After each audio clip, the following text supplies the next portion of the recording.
And it's about fucking time I did something Christmassy. I mean, it's already Christmas Eve. So, I'm using the Mortal Kombat Seasons Beatings Christmassy playset. Tower. I meant to say playlist, but I actually meant tower. So, anyway, aside from that, though, this is another episode of Flashbacks. And today I will be talking about things that are Christmassy in nature, and also nostalgic, of course, as in the tone of the series.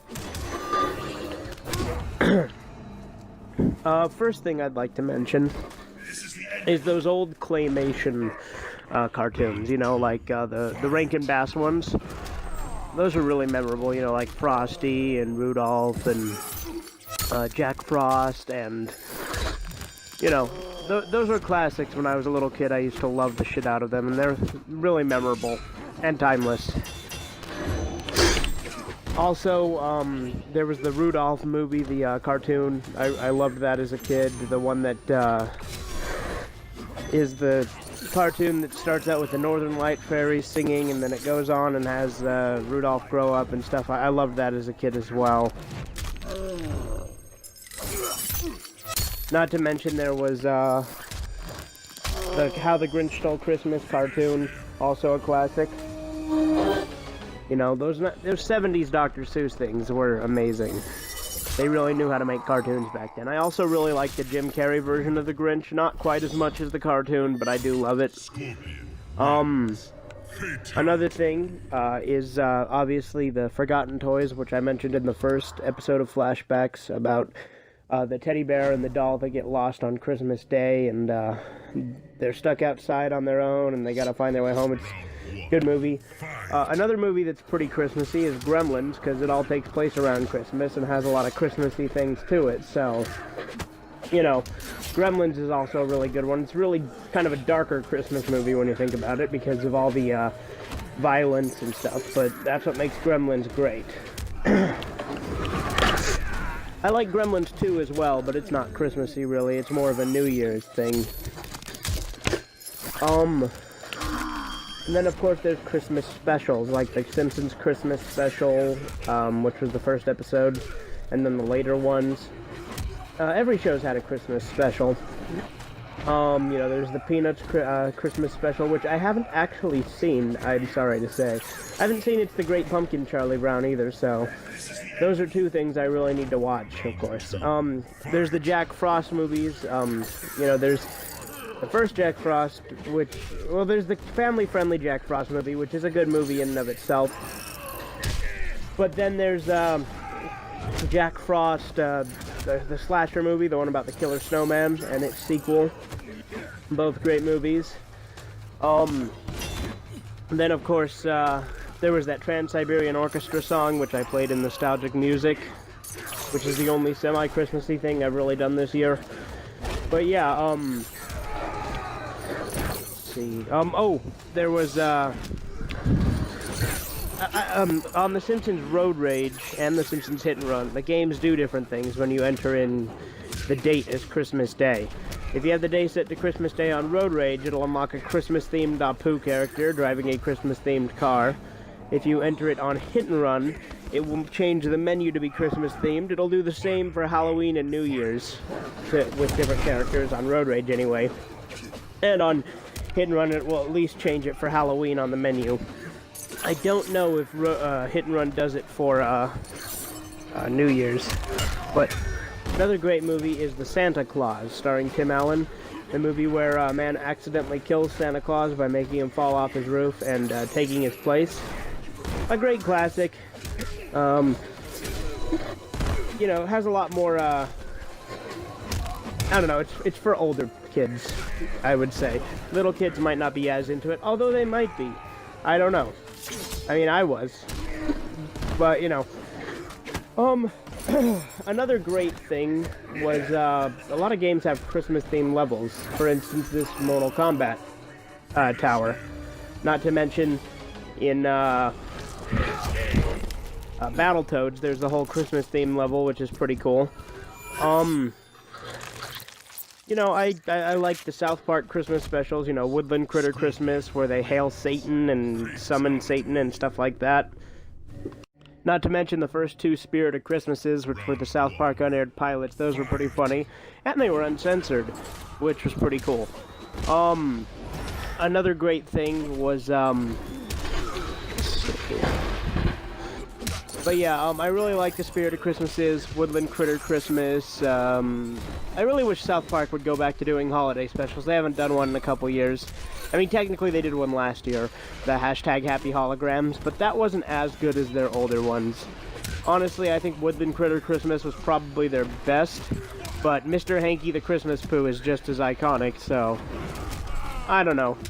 I think they should go back to doing some Christmas specials. I also like Merry Christmas Charlie Manson, the episode where they go to Charles Manson in prison and celebrate Christmas with him because, you know, Merry Christmas Charlie Brown, Merry Christmas Charlie Manson. That's what they were going for.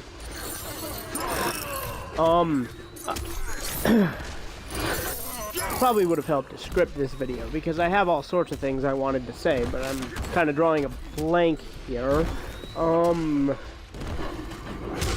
Christmas. I like it when YouTubers do Christmas specials too. The Angry Video Game Nerd, he does great Christmas specials. I mean, especially his older ones.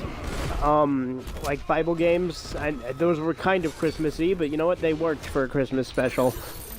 And also, interestingly enough, speaking of The Grinch Stole Christmas, I also think it's interesting that there's a prequel to The Grinch called Halloween is Grinch Night. I know that's not Christmassy, and it's not nostalgic since I haven't seen it, but it's interesting.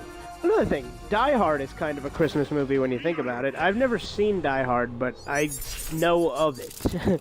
I know it's another movie I need to see. I have quite a lot of things I need to watch, but as far as I know, Die Hard's a pretty Christmassy movie. At least the ending is, well, Also, good memories of Christmas. I remember the first year I got my Xbox 360 was one of my favorite things I got on Christmas. There was a year when I got my PSP, and I opened the games before I opened the PSP, so it was kind of a dead giveaway. But nevertheless, it was still a great year. I remember the year I got my Game Boy. Most of my consoles and handhelds I got for Christmas. Although this Xbox One I actually got for my birthday, ironically. I know. Big gifts, but, I don't usually ask for a lot. But anyway, Christmas traditions. Every Christmas, we'd go to my grandma's and have clam chowder on Christmas Day. And every Christmas Eve, we would go to my great-grandma's and have a good time. As far as that goes, stockings, we still do those, obviously. We had Star Wars stockings last year, although now we don't know where our stockings are, so now I got Star Wars bags. My family likes Star Wars. Speaking of Star Wars, the Star Wars Holiday Special is really entertaining because how bad it is. It's fucking horrible, but it's laughably horrible, or at least parts of it are. Some parts will bore you to sleep, other parts will make you laugh. But I say it's worth watching just to say you've watched it.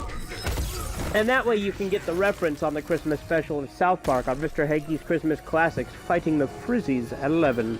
Because that was actually part of a commercial for a news report on hair frizz of some sort or something. But that wasn't finished because something... Well, it was finished, but it's not on the... The reason that's so famous is because it was actually... The intervals are shown on a very common bootleg of the holiday special. Not the one I've seen, but on the most common one there is the Fighting the Frizzies at 11.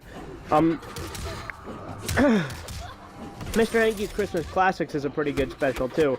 I mean, it's, a bunch of Christmas songs done by South Park characters, and they got, Merry Fucking Christmas, and then there's the most offensive song ever on the CD version, which, that's what it's called. It's not, I don't think it's the most offensive song ever, but it's pretty offensive. But yeah, as far as that goes, Christmas stuff is really great. There's a lot of good Christmas stuff that has come in the past years and throughout my entire life. So I love Christmassy things, and Christmas will remain being one of my favorite holidays. I think I probably like Halloween a little bit better just because of the feel of it, but there's just Christmas is Christmas. I mean, when you hear Trans-Siberian Orchestra on the radio playing Carol of the Bells, that's the song I played in Nostalgic Music Part 2. No. Was it Part 2?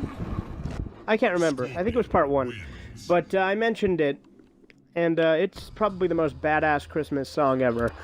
I remember when I was a kid, we actually had Christmas plays in elementary school. I can't remember what role I played, but we never had like a Christian Christmas. But I remember there was a song they would sing called Pablo the Reindeer from Mexico. I love how they actually did a full-on Christmas party for the end of this tower. It's really ridiculous with the clusterfuck of things going on, but that's pretty festive. If you see what I mean. I mean, look at that. It's crazy.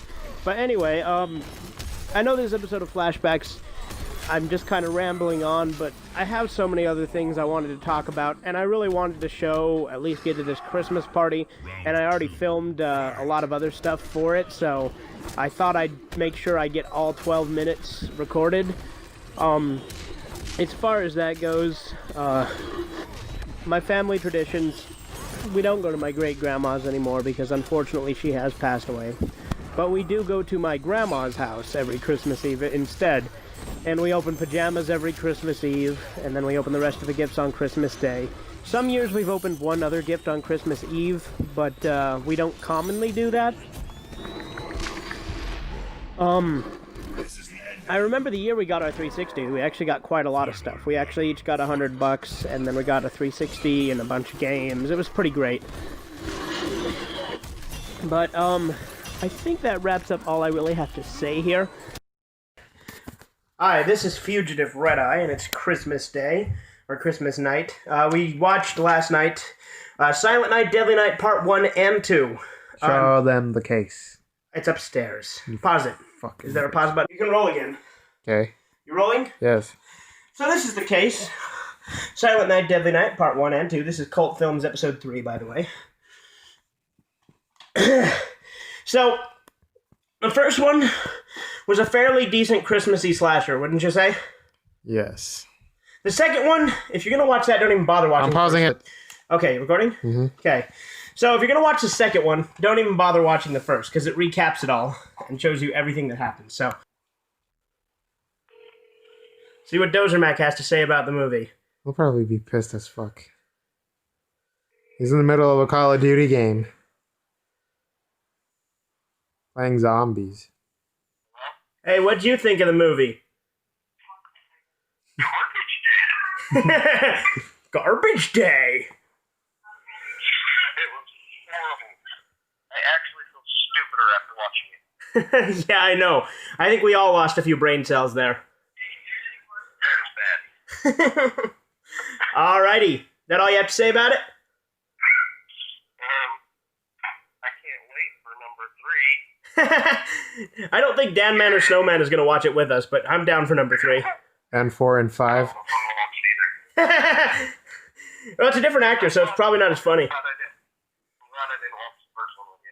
Yeah, I know, because, like I said, it recaps it all in the beginning. Alright. If you can't tell, I'm moving my eyebrows up and down right now. Yeah, because in the movie, the guy moves his eyebrows like this every time he talks. That man's coming. Never mind. Alright. Okay, well, that's enough out of him. Okay. Anyway, so, another thing. The reason Dozer said garbage day first is it's a famous scene from the movie. He's walking around killing a bunch of people, and this guy's bringing out his trash can, and he's like, garbage day! And he shoots him, and it's just, has this fake-ass laugh. It was great. Movie was terrible. We were ripping on it the whole time we were watching it. And, It had almost nothing to do with Christmas, even though it's supposed to be a Christmassy movie like the first. Don't forget the guy had superhuman strength. Oh yeah, in the first movie, the guy had superhuman strength. He picks a chick up with Christmas lights with one hand and strangles her to death, also cutting through her neck. The girl that he was trying to save. Yeah, she was being raped, and he killed the guy that was raping her. She's like, oh no, you're crazy! Ah, get away from me! Like, bitch, he just saved you. What the fuck? But, another thing, the first movie, the whole concept is supposed to be kind of a tragedy, too, I think, because the guy, his family's killed by this guy dressed up as Santa Claus on Christmas Eve. And then, he goes nuts in this orphanage from this bitch nun. And then, after that, he becomes a killer, and he dies at the end. Spoiler alert. Because they made him wear a Santa suit. Yep. He lost his mind because they made him be a mall Santa. Or a toy store Santa, but same thing. But, I guess that's pretty much all I really have to say about it. I'll leave a bunch of links in the description to clips from the second movie to give you an idea of how shitty it was. But this has been Cult Films Episode 3, our Christmas special. What? You forgot to rate it. Forgot to rate the movie. Mm-hmm. I rated a 10 out of 10. Hands down masterpiece. Best movie ever. I agree. All right. And welcome to another movie review. Today I'll be reviewing the film Silent Night, Deadly Night Part 3. That's right, they made a third, but not only did they make a third, but they also made a fucking fourth and fifth. Now I was going to do all three of them this year, but I didn't get enough time to watch all three of them before Christmas. But I did manage to watch Part 3. Let's start off with the plot. This movie follows Ricky, the killer from the previous film, who's been in a coma since the events of the previous film. Apparently, he got shot up so bad they had to completely reconstruct his brain and put it in a glass dome. Why they did that, I have no fucking clue. But whatever. The main character in this film is a blind chick that has fucking psychic powers. And she makes a connection with Ricky while he's in a coma. He's in a coma after they reconstruct his brain, which confuses me even more, because whatever. But not only that, but she's able to connect with him in his coma and wake him up. She doesn't mean to wake him up, but she ends up waking him up. He, of course, goes on a killing spree, tracking her down throughout the entire film as she goes up to try and spend Christmas with her grandma. And, kills a lot of people, and then there's this cop and this doctor that's, like, tracking him down, and they eventually catch up with him as well and kill him. Anyway, enough about the plot, let's move on to my analysis. So, with the first film, I thought it was genuinely good. Like, the very first movie, Silent Night, Deadly Night Part 1, great movie. You actually feel sad for the fucking killer because he gets driven to insanity. Then the second one was his brother Ricky, which is also the killer in this one. And Ricky's been recast, and he has no lines in this movie except for Laura, which is the chick's name. He just repeats it over and over again. And at the very end of the movie, after he's been killed, he pops up on the screen to say, "And a Happy New Year," because she says Merry Christmas. It's fucking retarded, but it's great.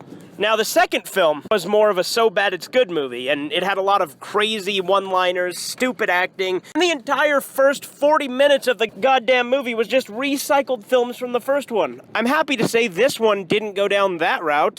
I'd hate for it to have recapped the first one, and God forbid the second one, but it did have a couple scenes from the first one as like flashbacks, but they were done way better than they were in the second movie. But Ricky not having his crazy eyebrows and his crazy lines makes him a less interesting character. This one falls somewhere in between the two. It's not quite so bad it's good because it's not that terrible, but it definitely has some so bad it's good moments. And it's nowhere near as genuinely good as the first one. So I'd say, and this one is kind of more just a generic slasher. There's lots of bad dialogue, like there's a part where the detective talks to the doctor for an extended period of time about hands-free calling when driving. It's ridiculous. It makes no sense because they're searching for a murderer, so why are they wasting time like that? In fact, the doctor even calls him out on that, so it's like really bizarre, and there's a lot of other weird dialogue too, and weird acting.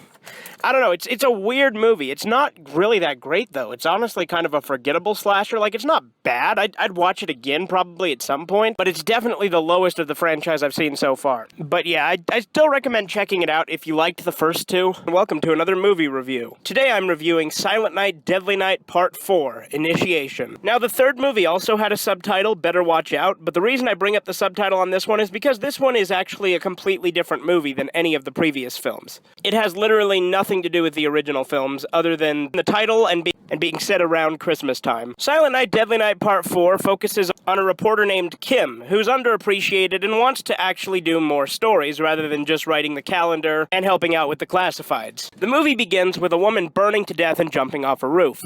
And Our main character, Kim, the reporter, wants to cover the story, but is rejected to do so and the story is given to someone else. She opts to do it anyway, in spite of the fact that it's been given to someone else. Her boyfriend and co-worker, Hank. Going along trying to gather information about the story, she comes across a woman who runs a bookstore named Fema. Fema convinces her to go to this picnic and sort of tries to become friends with her to get her closer to her. To put a long story short, Fema basically tries to initiate her into this cult of witches. And as time goes on, she starts to see all this really creepy shit, a bunch of bugs and stuff, and then they do this ritual on her where they stick this giant larva in her vagina and she pukes it out as a giant cockroach. It's really fucked up looking. And then at the end, the witches want her to kill this innocent child to finish the ritual, and she ends up killing the main witch instead. And now on to my analysis. First off, let me say that this was actually a pretty damn good movie. Out of all the Silent Night, Deadly Night films I've seen so far, this one is the best horror film. Now, I still prefer the first because I feel like the character is much more interesting, and I still enjoy the second more because it's just so enjoyable with how bad it is. But this one definitely tops out the third, and I actually really like this one. The imagery can be genuinely disturbing at times, and I love it. One interesting thing, though, there's a character in it named Ricky, and according to Wikipedia, Ricky Caldwell, which doesn't make any goddamn sense to me because that's the name of the killer from the previous two films. My only explanation for this is it's an attempt at just doing a callback to the previous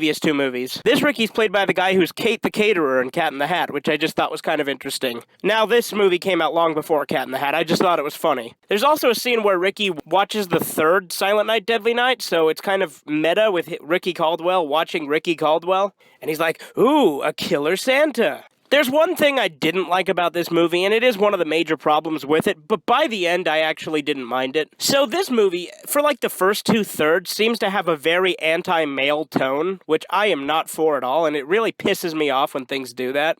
But honestly, it's an important part of the story because the witches are very pro-women, anti-men, and by the end, they're not good people, so I don't think they're trying to be completely anti-men. They do have a little bit here and there where it seems like all the men in the movie are assholes, but by the end, her boyfriend Hank gets her the job she wants, apologizes for how shitty she treated her, and in the end, after Hank gets murdered by Ricky, which I didn't mention before in the plot, she's given Hank's job. The boss doesn't know that Hank is dead, he thinks he's out of town, but regardless, she gets Hank's job. So there's a few throwaway lines that kind of angered me, but again, I think they're kind of necessary to set up the whole brainwashing aspect of the witch cult. And honestly, by the end, I didn't mind it at all. And in fact, watching it again, I probably wouldn't get pissed at all. But the imagery in this can be genuinely fucking disturbing at times. I know I mentioned that before, but there's these parts where her apartment's just filled with roaches and shit, and there's a giant roach. And then that part where they insert the larva into her and then a roach comes out of her mouth. And then there's a part where she gives birth to this weird roach thing as well, I think. Like, you don't actually see what she gives birth to, I don't think, but you see, like, some of the, like, liquid coming out of her. It's really weird. It's definitely one of the more interesting films I've seen, and it has nothing to do with the other movies, as I said, other than one of the characters being named Ricky Caldwell. And to be fair, they don't actually ever say his last name in the movie, and I didn't stick around and watch the credits, so I'm just going off Wikipedia for that to be his actual name. Now, as I understand, Part 5 also has nothing to do with the previous films or this film, but apparently Ricky and Kim do make a cameo in it. So I can't wait to see Part 5. Part 4 was definitely an interesting film, and I definitely recommend you check it out if you haven't seen it. It's a bit odd, and like I said, it comes off as anti-male for the first 2/3, but by the end, not so much. There's also a lot of symbology with, like, Lilith in, if you don't know, Lilith in Jewish mythology was supposedly Adam's first wife in the Bible. There's some interesting nods to mythology in there, which I kind of liked. Anyway, this is what I got for Christmas 2017. So to start off here, this is what Super Dantastic got me. It's the Fight Club soundtrack on gold record. This is a limited edition. There were only 500 of these made, and as you can see, this is number 43 out of 500. Next up is what Snowman got me. This is the entire series of Fist of the North Star, the original anime series. There's the back of the case, and I'll go over the discs in my latest collection update. Here we have The Elder Scrolls Lord of Souls. This is a sequel to The Elder Scrolls The Infernal City. This one was gotten for me from my mother. Here we have Kinnikuman Generations. This is a PS2 game based on the anime Kinnikuman. I got this because Vinesauce Joel played the other Kinnikuman PS2 game, so I got this one because it was different. This is what Divine Demise got me. And there's the back of the case. And there's the disc. Unfortunately, it doesn't have the manual, but it does have the original Japanese receipt, which is kind of a nice little keepsake. And here we have the complete series of Malcolm in the Middle, seasons 1 through 7. This is still unopened, as I will be opening it and going more in depth in my collection video, but my mother got me this one as well. Here we have Werewolves of the Third Reich, and I did a review of this just recently, and so you probably know that I don't like this movie at all. Something I didn't mention though, there's this really cool werewolf design on the case. Doesn't look anything like that in the movie. And this scene here on the back never fucking happens. Actually, a little bit of a funny story with this one, though. My grandpa got me this, and when he went in and got it, the clerk gave him a really weird look when he asked him where Werewolves of the Third Reich was. Because my brother saw it there and told him to get it for me, because it sounded like the kind of thing I'd get a kick out of, and I really was hoping it was, because it sounds like it with a title like that. But I'll talk about that more later. Plus, I've already done a review. Also got this nifty little screwdriver, so that's kind of nice to have. And here's an interesting concept, laser-guided scissors. Never thought I'd see something like this, but okay. But yeah, there's a couple other little bits and pieces I got, but that's really the bulk of it. Anyway, this has been Fugativeredeye. You have a great rest of the day. Now, the reason I have this mattress partially uncovered is this mattress itself was actually one of the gifts I got, because my old mattress was pretty fucked. Next up, we have this Bob's Burgers Monopoly set. There's what it looks like on the back. Here's the actual money itself. I haven't opened this yet, as you can clearly see, but there it is. There we have the actual game pieces and the instructions, as well as the hotels and houses, and the cards. And there's what the board itself looks like. Incidentally, this was a gift from my cousin, and the mattress itself was a gift from my parents. Here we have Great Mazinger, the sequel to Mazinger Z. This was given to me by Snowman. There's what the back of it looks like. There's the disc, and as you can see, there's this little art behind the disc that goes in a vertical way when you turn the case this way. Here we have Ghost Hunt, the complete series. This was got for me by Super Dantastic. There's the back of the case. There's the inner case in disc 1, discs 2 and 3, and disc 4. Here we have the original series of Berserk. This again was also got for me by Danny. There's the back of the case, there's the first 3 discs, and the last 3 discs. Here we have Red Dwarf Series 12, this was got for me by Trevor. There's the back of the case, and here we have The Last Night. This was a gift for me from my aunt in a game we play where we do sort of random gifts that are wrapped and then we just randomly select one. I am interested in seeing it because it does have Sean Connery in it, so hopefully it's good. And there's the disc itself. We have Fist of the North Star Lost Paradise on PS4. You've probably seen me stream this on New Year's Eve and then been uploading it if you've been paying attention to my channel. There's the back of it. This is actually not the art it had originally. I reversed it. It does have a reversible case. This is what the original looks like. There's the back of it. There's the disc itself, and it also came with this launch bonus of 6 different Destiny talismans. And the person who got me this was our boy Big Gay Al, so he has at least some taste. It also came with 2 stickers. Here we have the one that says Hi Deboo. As you can see, I've already taken the other one off. There's the other one slapped onto my PS4. As you can see, it says shitballs, and I was very happy to see that it said that. Yeah, but that's everything I got this last Christmas, not including, like, money and candy and other small little things like that. But anyway, this has been Fugativeredeye, and you have a great rest of the day.